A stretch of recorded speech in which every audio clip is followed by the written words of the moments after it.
Salut les filles et les garçons, j'espère que vous allez bien. Aujourd'hui, on se retrouve désormais comme tous les vendredis à 17 h pour une nouvelle vidéo Minute Fit. Et aujourd'hui, on va parler du fameux ventre plat. Par contre, il faut savoir qu'avoir un ventre plat et avoir des abdos apparents, ce n'est pas du tout la même chose. En fait, avoir un ventre plat, ça se résume à avoir un bon transit. Et pour cela, la première des choses à faire, c'est favoriser les aliments favorise le transit. Il y a les légumes, les fruits, mais il y a aussi les légumineuses qui sont souvent accusées à tort et qui en fait sont très riches en fibres et vont ainsi remplir votre bol alimentaire, et c'est en fait toutes ces fibres qui vont vous permettre en fait d'aller à la selle plus facilement. En fait, je vous l'avais pas dit, aujourd'hui c'est pas la minute fit, c'est la minute glamour.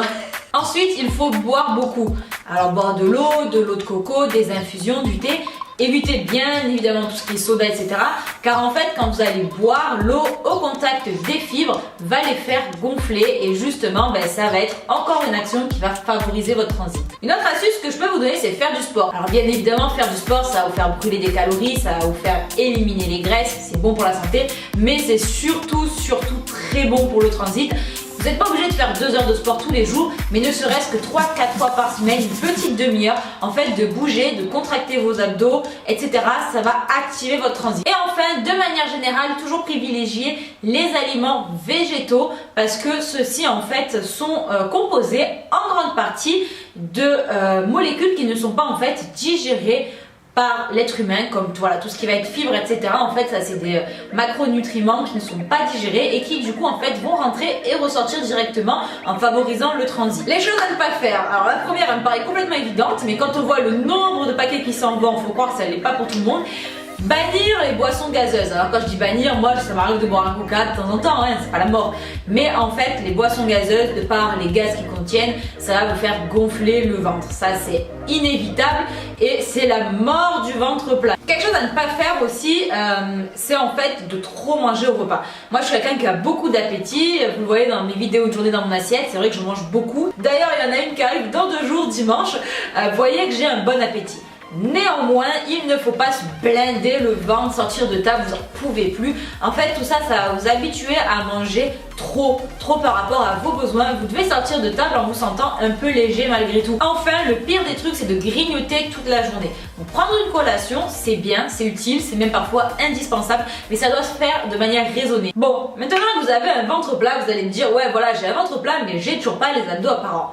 Bah oui, parce qu'en fait, avoir un ventre plat et avoir des abdos apparents, c'est pas du tout le même combat. Avoir un ventre plat, c'est assez facile par l'alimentation en fait, en régulant son système digestif.